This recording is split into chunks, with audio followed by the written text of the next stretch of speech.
Planning. What we will cover in this chapter. This chapter covers effective planning processes and how to apply them to your digital strategy. The key areas covered in this chapter are goals, objectives and strategies, action plans, controls, people, budgeting and forecasting. Chapter goals. By the end of this chapter, you should understand different planning models and how to use these to create a robust plan for the delivery of your strategy. You should understand the differences between goals, objectives, and action plans and be able to build resource plans. You should also understand how to manage budgeting and forecasting. If you are reading this book, I can assume you are interested in a strategic approach to digital marketing, and that is impossible without having strong planning techniques in place. Building a plan involves similar techniques to building a house. We need to understand what we are trying to build. We need solid foundations. We need to know the intricate measurements and details of the brickwork and walls, the costs, timelines, and skills of our builders. Having a plan is essential if we want our house to meet our goal. A strategy without a plan is simply an idea. Putting a plan in place for the build and delivery of your digital marketing strategy is no different, and so this chapter looks at how we build a plan that clearly lays out the delivery of our strategy. In order to deliver our digital marketing strategy, we need to understand three things. Where are we now? Where do we want to get to? The first of these is answered through research, data analysis, and insight, which we looked at in Chapter 2. The second is designed through the construction of a vision and mission, which we also looked at in Chapter 2. This chapter therefore focuses on the third question, how? Digital marketing has created its own challenges here. Many digital channels can be switched on and off in real time and at a low cost, and so are sometimes added into marketing campaigns and plans at the last minute. The power of effective planning, however, is in the early thinking, coordination, and integration of the key elements of your strategy. Without planning, your strategy is at serious risk of failing. Without effective planning, you can spend twice as much time, money, and resource trying to fix problems and find solutions. You can demotivate your people and even find yourself having to pay suppliers to help you when that should not have been needed. In extreme cases, this can even lead to budgets being used up too quickly, staff resignations, and your overall strategy being seriously compromised. A good planning process is essential. In this chapter, we examine some of the processes and approaches to planning that can help guide the implementation of your strategy. The planning process. Pablo Picasso once said, "Our goals can only be reached through a vehicle of a plan in which we must fervently believe and upon which we must vigorously act. There is no other route to success." Whilst it is fairly unlikely that he was talking about digital marketing, it is certainly a point that applies here. The starting point and the key to success with planning is to have a process in place and to stick to that process. We look at the discipline of that later in this chapter, but let's start by looking at the process itself. There are several planning models that can be used for effective planning, and in this section we look at two core methods, vision-based planning and real-time planning. Vision-based planning. Definition: the process of creating a vision and following a clear 6-stage process of delivering against it. This method is probably the most common form of strategic planning. There are 6 phases to this model, beginning with creating a vision and ending with analysis and evolution where needed. This method takes you from a starting point through to a final result which may remain fluid. It is an excellent way of organizing the delivery of your strategy and helps to guide your thinking during the strategy development process. It is, however, more structured than some organizations would be willing to implement and more rigid than the real-time planning model we look at below. It also works on a future-to-present time frame, i.e. there are specific goals to be achieved by a specific point in time, and this may not be relevant to every plan. Let's look at the 6 stages. 1. Identify your vision statement. 2. Produce your mission statement. 3. Establish your primary goals. 4. Create specific objectives and strategies to reach each goal. 5. Implement action plans to fulfill each strategy. 6. Put the action plans into effect, evaluate, and evolve. The 6 stages of vision-based planning. Example, an FMCG retailer. 1. To be everyone's favorite place to buy donuts. 2. We provide the tastiest donuts in the United States to anyone, anywhere, at any time. 3. Improve brand awareness. 4. Create a social media strategy. 5. Build a viral video marketing campaign. 6. Build the campaign, select target audience, budget, launch, test, and measure. Example, be a B2B service provider. 1. To be Europe's #1 at support services supplier. 2. We offer the fastest and most reliable competitive at support across Europe. 3. Gain word of mouth promotion. 4. Create a member get member scheme. 5. Build a personalized email contact and content strategy. 6. Build the campaign, select target audience, budget, launch, test, and measure. As mentioned above, at this point you should be clear on your vision, as we have already in Chapter 2 reviewed the creation of this and how to align it with your company vision. Below, we look at the mission statement and then go on to review steps 3 to 5. Step 6, the execution of your strategy, is considered throughout the book. Mission statement. There is often confusion between vision and mission statements. The easiest way to remember the difference is that your vision statement is an expression of your desired future state, whereas the mission statement expresses your current state. With this differentiation in mind, we can look at the 2 examples above and begin to see a clear difference. Creating this mission is important for your business, but just as important for your digital strategy. Knowing what you are trying to achieve now alongside the future vision begins to clearly lay out a path that the rest of your planning process can follow. Real-time planning. Definition. A plan that retains fluidity to your planning process to ensure your plans are malleable to the circumstances. The real-time model is effectively a casual version of the vision-based model.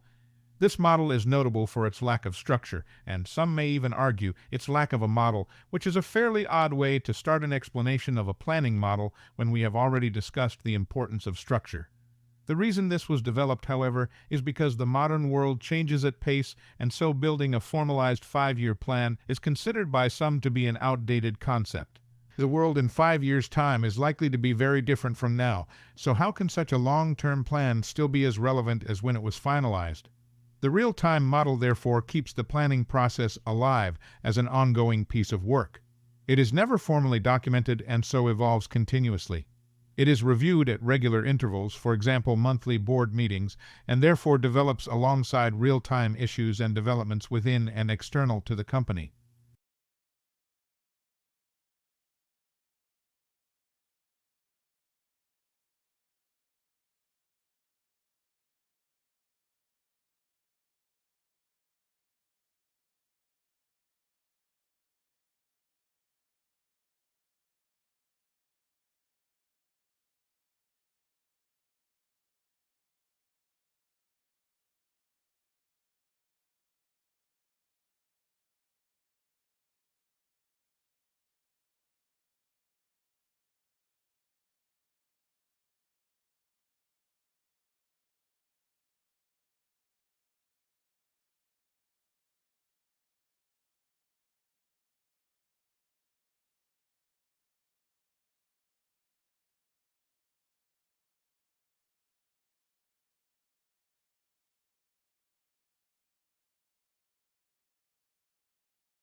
Second, there is no fully formed document to share externally. Should investors or other external stakeholders wish to understand your strategy, it would not look very professional only to be able to articulate this verbally from what was discussed at the last meeting. This can be tackled by ensuring that the core principles and stages of the plan are documented and the flexible elements are regularly updated and version controlled. That is not to say that there is no structure here at all. A process of planning what the goals are and how the business aims to achieve them is still followed in a similar style to the vision-based approach we mentioned above, but you do not need to stick so rigidly to these goals for a set period of time, and so are more able to retain the flexibility that this process demands. For example, the donut company we mentioned above would still go through the same 6 steps to create their plan, but this may not then be documented and may evolve just a few weeks later. Should your competition launch a viral video campaign, you would change your social media plans to adapt to this challenge and perhaps create a video-based advertising campaign for YouTube that will both reach a different audience and reduce the gains your competitor makes from their video campaign. Vision-based versus real-time example. A company decides that it wants to grow its digital footprint. Vision-based approach. The company in question would conduct research into consumer needs and behaviors, competitor offerings, and technology. An audit of the current capability would be completed and a strategy would begin to be formed. This would involve committing resources in terms of people, time, and money into the work streams necessary to deliver the strategy. This would then be laid out for the following 3 to 5 years in order to ensure that those resources were ring-fenced. Perhaps the front end and back end of a website need development, and so do a number of apps. So this is all planned together and committed together. Agencies and contractors may be hired to deliver this over the next 24 to 36 months. Deviating from this plan in the first 2 to 3 years would therefore involve significant loss of investment and complexity. It may also cause confusion. The end result is likely to be as per the plan, and this would be a success. If, however, technology has significantly changed in that period, as we have seen many times in the past over a short period of time, the launches of the iPhone or social media, for example, then this end result may no longer be relevant. Real-time planning approach. The company would again research and audit to establish the beginning state and desired result. Steps would then be put into place to begin moving towards this end result. This may include appointing an agency, but keeping their brief fluid and ensuring that their contract is not a long-term commitment. The goals would be based on working towards delivering the next step in the journey, but perhaps not laying down any significant commitments at the early stages for what may or may not happen in year 3. Decisions are made at the points that action is needed rather than a long time in advance. Should a new technology launch or behaviors change, this plan is able to adapt to those. Therefore, the back end of the website may be developed first, as it is less susceptible to consumer behavioral needs. The front end may not be scoped until the back end work is nearing release. The apps may be the last element, as the mobile market continues to change at significant pace. This means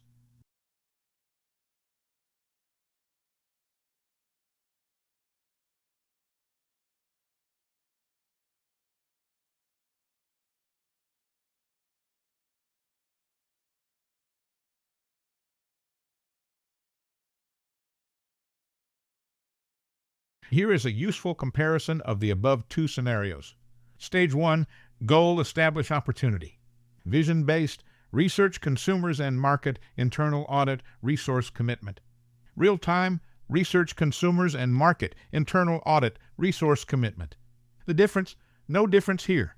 Both methods begin by understanding the current position, challenge, and opportunity. Stage 2, begin development of strategy. Vision-based, structure the strategy and prepare the formal document. Real-time, begin test and learn. The difference? The vision-based approach now spends several months beginning to structure the proposal, add supporting data, creating pillars, gaining commitment from stakeholders, and producing detailed financial forecasts. The real-time approach creates a loose plan and begins to test some of the assumptions in a scientific manner to shape the development on the plan. Stage 3, finalize strategy. Vision-based, commit budget, and finalize full 5-year plan. Real-time, plan for 1 to 3 years. The difference? The vision-based approach would result in the above planning process being committed and bought into by all senior stakeholders, see Chapter 15. This would then become part of the business strategy. The real-time process would also need buy-in from the senior team, but would be more fluid and have less of a time commitment. Stage 4, delivery. Vision-based, work to plan with very limited deviation. Real-time, continue to evolve and change direction as needed. The difference? As the work begins, there is a very clear path for the vision-based strategy to follow. The milestones must all be met, and this allows full visibility of progress and clear resource management.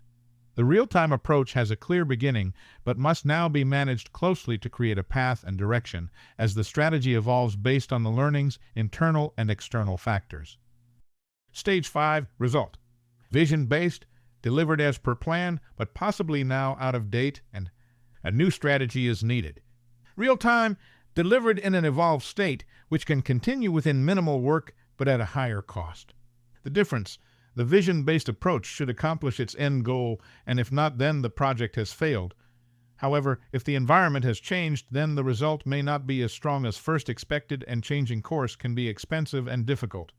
The real-time approach should result in a more contemporary result, but the path may have been more expensive and resource-intensive due to the continuous reviewing and evolution of the plan. The phased approach. Before we get on to steps 3 to 5 of the vision-based planning process, it is worth quickly discussing phased planning. This refers to splitting your strategy into key development phases. These phases can be categorized into calendar-based, theme-based, and business-based phasing, dependent on your strategy. There are other phasing approaches, but these are some of the most common. Calendar-based phasing. This approach is as simple as it sounds. Phasing your plan to match your calendar is one method. You could start in January, aim to have your vision completed by February, establish your goals in March, etc. This type of approach is common when there is no specific delivery date in mind, no essential milestone dates, or your strategy is not integrated with any other pieces of work. That does not mean that the deadlines are any less important, but you can be a little more flexible with setting those deadlines at the start of the planning process. Theme-based phasing. Theme-based phasing is used when your strategy has specific themes that would be logical to deliver together. For example, there may be specific customer experience elements that would be powerful to be delivered together, such as a new training program and online chat technology. There could be complementary marketing channel strategies that would be far more powerful if released together, such as direct mail and email. Business-based phasing. This phasing method is focused on aligning your strategic plan with the overall business goals. Your company's strategic plan is likely to be made of key strategic pillars, which may in turn be delivering projects and change programs. This may be less formalized in a smaller business, but there will still be key areas of focus, and funding will be directed towards those. The business-based phasing approach means aligning the key parts of your plan with these pillars. This is a path of least resistance and will resonate with many senior stakeholders, but it can compromise the ideal timeline for your strategy. Now we can come back to look at stages 3 to 5 mentioned in the vision-based planning process above. These are goals, objectives, and strategies and action plans. Goals. Goals are high-level statements about what you need to achieve in order to deliver against your vision. Goals tend to be long-term and therefore set out the underlying elements of your vision. They bring your vision statement to life by moving it towards a practical reality.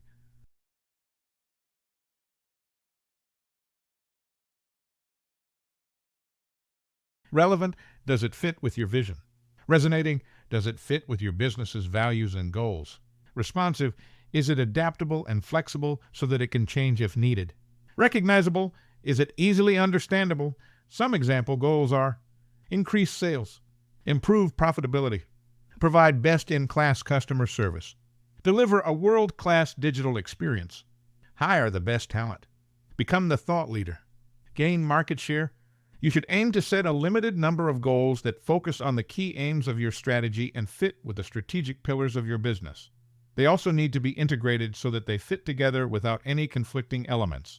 Your business strategy will have goals, and each goal will have objectives, strategies, and action plans below it. Some of these strategies may in turn have goals that have their own objectives, and so through a waterfall effect the goals of your organization are delivered. For example, if we take the first goal above, we could create a waterfall of goals and strategies that look something like the process shown in Figure 4.2. Your goals are unique in the planning process in that they require the least detail but the most thought. If your goals are not thought through, then the river will be flowing in the wrong direction. How you go about meeting your goal of increased sales is not something that the goal itself is concerned with. You do not need to focus on the how at this stage, simply the what. Your objectives and strategies will deal with how these goals are met, as we will see below. Whilst goals should be grounded in reality, they do not need to be specific or be the result of thorough research. They therefore do not need to be entirely realistic. It may sound counterintuitive to have a goal that cannot be met, but an aspirational goal can drive your business forward faster than a realistic one.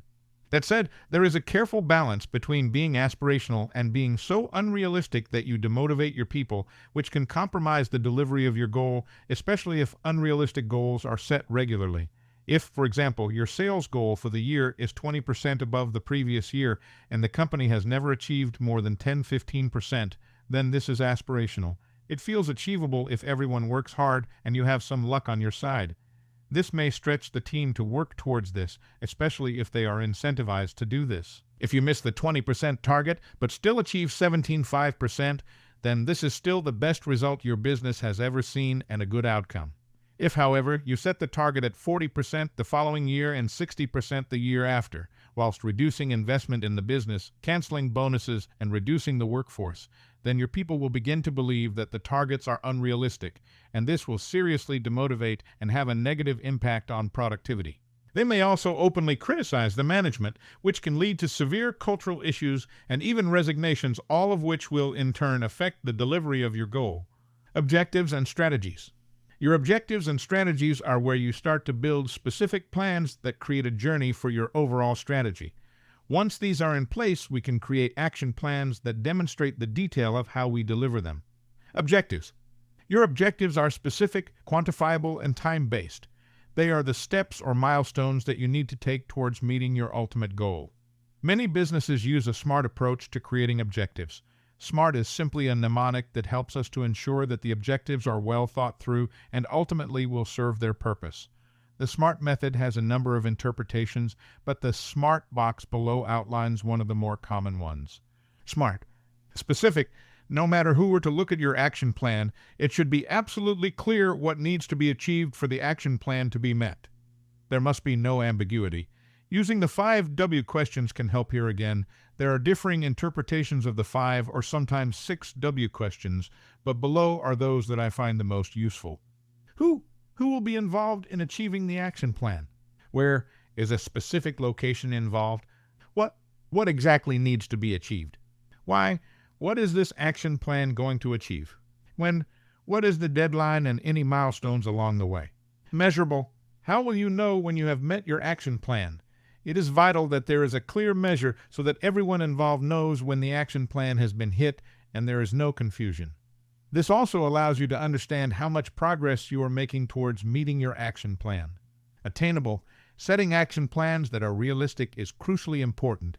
If your action plans are not attainable, then you can never meet them, which ultimately means you can never reach your goals.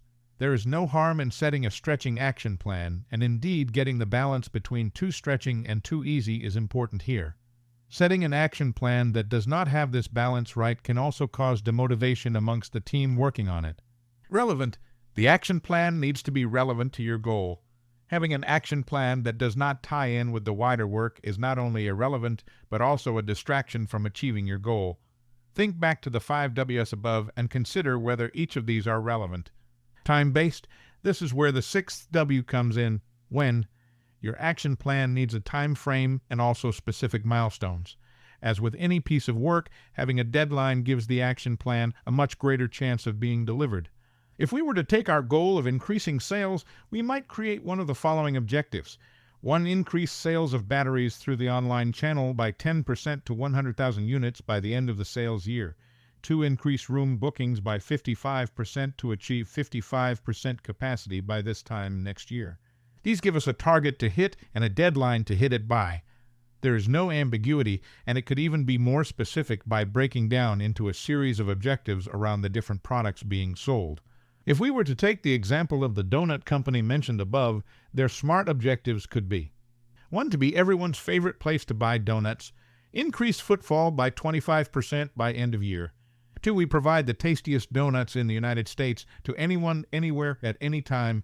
Customer satisfaction levels on food quality at least 98% for full year. 3. Improve brand awareness. Search queries up 20% within 6 months. 4. Create a social media strategy. Improve engagement on Facebook by 100% by December. 5. Build a viral video marketing campaign. 1 million views in a 3-month campaign period. So now we know exactly what we have to do and by when we have a simple flow. Meeting our action plans means that our strategies will deliver. If all of our strategies deliver, then we will hit our goal. If all of our goals deliver, then we will deliver against our mission, which is the ultimate action plan. Strategies. The word strategy in this sense refers to the specific things that we will do to meet our objective. Do not confuse this with the broader meaning of strategy that the title of this book refers to. Your strategies are the plans that spell out how you will achieve your objectives. When goals are fairly broad, strategies must be much more focused.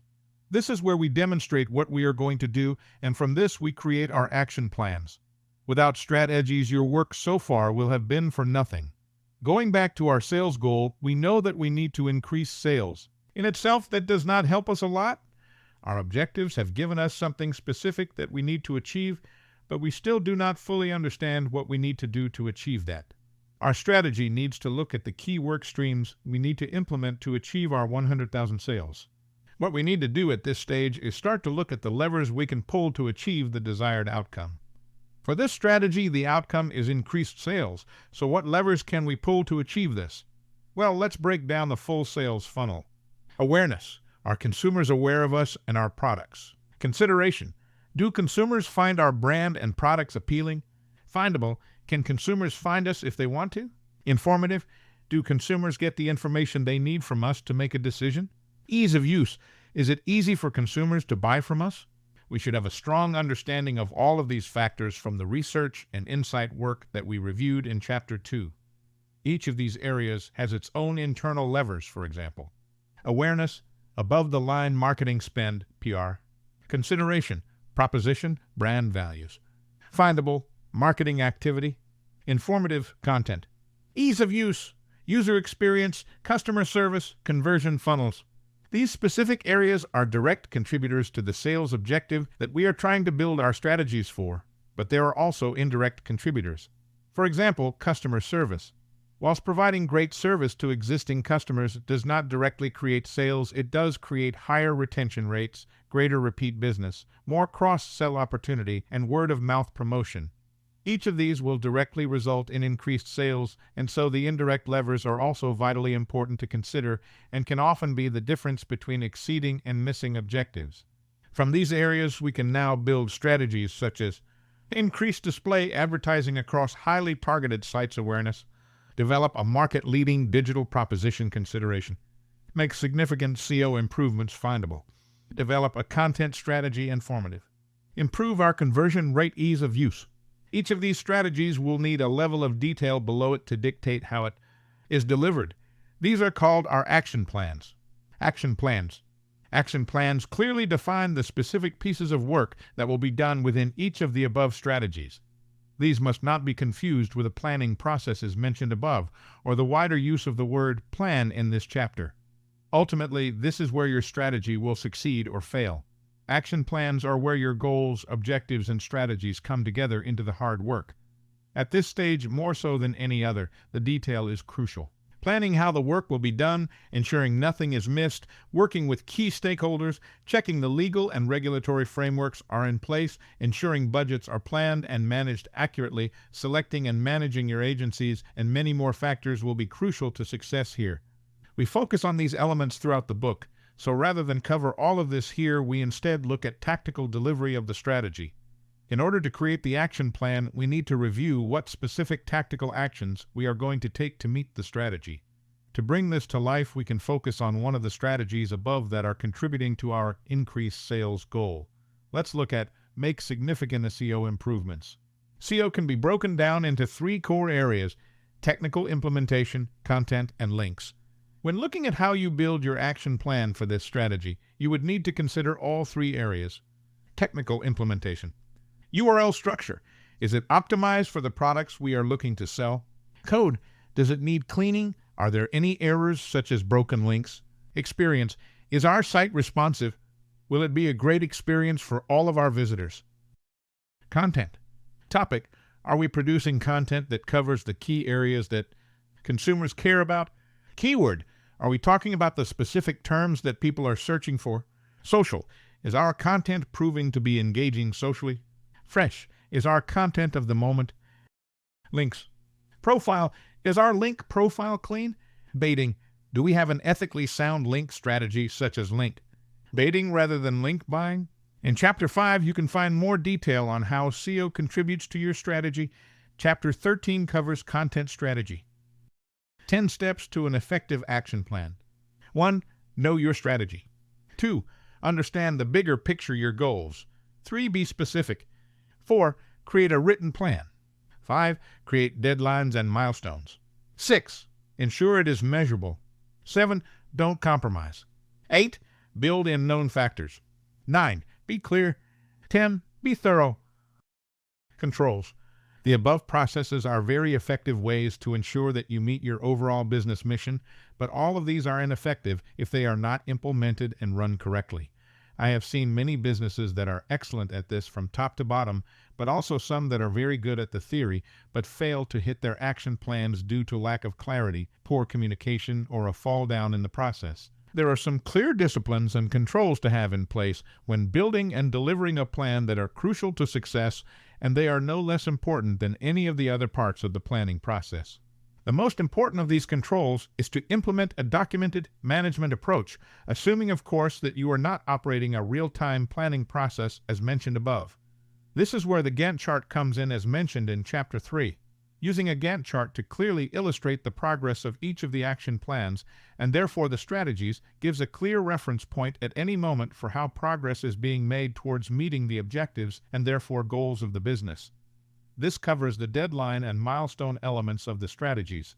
Also, implementing reporting and measurement is vital to allow monthly, weekly, or even daily progress reports against the objectives. These are discussed in detail in Chapter 14 and cover the target elements of the strategies. Reviews. Reviews are also crucial to success.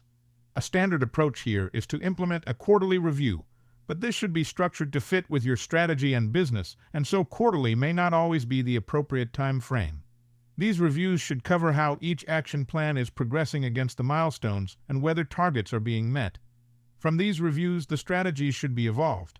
This could be the implementation of new action plans to replace failing ones, the restructure of strategies or teams, or even the increase in targets due to unexpected success to date. Risk management. Risk management is another important control. Your business and your industry will have its own risk positioning, which will be dependent on a number of factors, such as regulation. We looked at this in Chapter 3. A full understanding of this dictates the plans that you produce and how you take action on them throughout their delivery. Constructing a risk matrix is a useful method of visualizing the risks that your strategies will encounter. Figure 4.3. You should familiarize yourself with the risk management techniques relevant to your company and industry. Contingency planning. Contingency planning is an important control to have in place. With all the best strategists, planners, and best practice methods in place, there still will be unforeseen factors. Macroeconomic factors such as recessions are a good example of this. You cannot fully predict what will happen, so having plans in place to allow you to be flexible and implement Plan B when something goes wrong is crucial. In order to build contingency plans effectively, you should think through what the top 10 most likely impacts could be and how your plan might need to evolve to deal with them. This does not involve the creation of 10 new plans, but simply a realistic alternative that can be built on if the situation occurs. Some examples of this are: a new competitor enters the market with significant impact. New technology is launched that our consumers would prefer to use. The global economy enters recession. There is a serious negative PR story about our business. New regulation is brought into force that restricts our operations. People. A business is nothing without its people. A crucial part of planning is getting the right people working on delivering your plan. There are two key areas to consider here: skill set and resource. Do we have enough people, and who should look after which part of the process? Skill set. This really starts at the top. It is not a simple matter of ensuring that your social media experts are implanting social media correctly. It is more important to ensure that your strategists and planners are experienced and have the right mindset for the role. If this early part of the process is not conducted correctly, then the rest of the strategies and action plans will be heading in the wrong direction, no matter how well they are executed. For the implementation, you need experts who understand their own channels, but who also have an understanding of the other channels and the wider strategy. Whilst you can implement a marketing strategy with individuals working in silos, this creates a long list of issues that can be seriously detrimental to your strategy, so having people who are good communicators and leading them to behave as one team is crucial.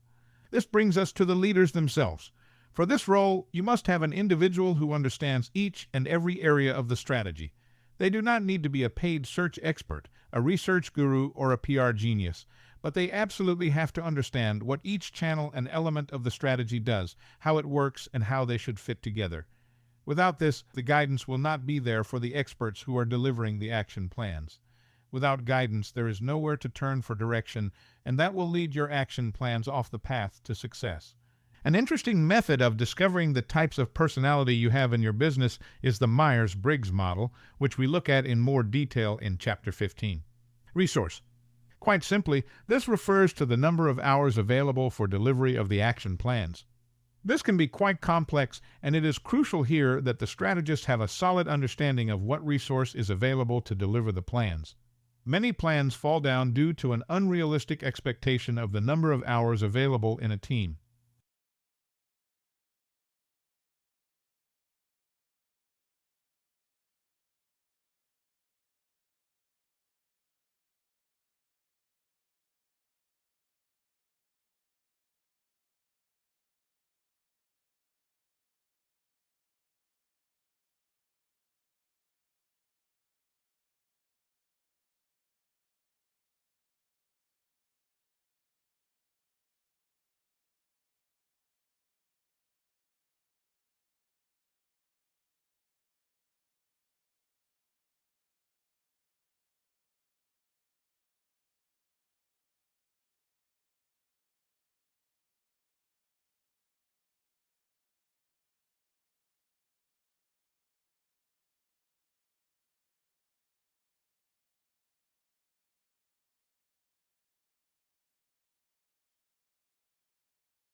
We then have to look at the work that goes on within marketing that forms the foundation of keeping the department running. This may include website updates, paid search optimization, sending weekly emails, copywriting, and uploading to the content management system CMS to keep our content fresh, and much more. This may well take another 300 hours per week for our team, leaving us with 400 hours. We need to factor in that individuals in the team will have holiday and some sick leave, which will lose us 25 days per person on holiday and 5 days per person on sick leave during the year. This is 30 multiplied by 20 days per year equals 600 days. That results in 11 5 days a week, or 92 hours. So now we have just 308 hours left. This is all hypothetical, of course, but you can see how we could plan for 800 hours a week when we actually have around 300 hours a week of available resource. This kind of detailed planning is essential if you are to create realistic action plans that are deliverable. Budgeting and forecasting. Last, but certainly not least, is the budgeting and forecasting process. This is a crucial area of planning for obvious reasons, and there are some important techniques that can be used to ensure this process is as smooth and accurate as possible. This section deals specifically with media budgeting rather than departmental budgeting. We will therefore not be considering the running of our department, including items such as salaries, expenses, costs, etc. We are purely concerning ourselves with budgeting our marketing spend, including items such as media costs and agency fees. Digital marketing is an area that is very transparent. Where some marketing channels may not be able to directly attribute sales or revenue, digital channels generally can. As such, budgeting and forecasting accuracy expectations are high, so using solid techniques to enable you to establish this accuracy is key. Master budget. This is a document that is often used within business to establish a budget for the coming period based on previous results. This is a static document, and it would never be adjusted, no matter what results are actually seen. You therefore report against this as your master budget, and ultimately, you will be judged at the end of the year on performance against it. To produce this, you will need to review historic performance of all of the key metrics, such as conversion rates, engagement rates, and response rates. Understanding how they have performed historically and the trend you have seen over the previous period will inform your view as to what to expect over the coming period. You also need to consider known macro factors such as seasonal changes, competition, and regulation. It should be noted that you can create your master budget based purely on aspirational goals if you choose, but this is likely to be inaccurate, difficult to measure against, and not given credence by external parties such as analysts and investors. Forecasting. Your forecast is a more fluid version of your budget and should be reassessed regularly. Monthly forecasts are fairly standard, especially within digital marketing where updated market and business performance can be considered in close to real time. There are several different techniques that can be used for forecasting, but the most common, and the one we look at here, is the trend-based model. This technique looks at your budget alongside a 13-month rolling performance. This provides a view of your month-on-month performance and your year-on-year performance, while showing any trends within the data and your goals from your budget. This is a fairly robust technique as it builds on solid data to make predictions. What this model does not cover, however, is any known future events. For example, if we were to forecast our sales from paid search for August 2016, we would look back at the period from August 2015 to July 2016. We could see from this how we performed last year and see any trends since that date right up until the previous month. We can build into this our own knowledge of what has happened, and we can make some predictions about August this year. But what if we know that we are repricing our products mid-month, or there will be a new competitor product launching? The model does not take account for that. We therefore need to add a second element to this model. This second element is to review the known future. If we know that a competitor is launching a new product, then we need to model the effect we think that will have on our paid search channel. Have they done this before? Has someone else done something similar before? Will they promote it on paid search? Are they well known to our consumers? Are they direct competition, or will we actually be less affected than we first thought? Looking at our data and making assumptions is key to being able to model this into our forecast and therefore have an accurate view of the future. Summary. There are several planning processes that can be used to ensure that your strategy is delivered. Without effective planning, your strategy is unlikely to be a success. Vision-based planning enables you to have a clear, documented flow from your vision through to each individual tactical action. The real-time planning process is far less formalized and so has more flexibility. The phased approach allows you to adopt a calendar, theme, or business-based structure to your timelines to ensure that you meet the integrated objectives of the business. Goals give you high-level aims that are made specific by objectives. Strategies are then formed to meet the objectives, and action plans are developed to deliver the strategies. These stages allow complete clarity at every stage of the planning process. Controls are vital to delivering your plan. Regular review, risk management, and contingency planning ensure that your plans are robust.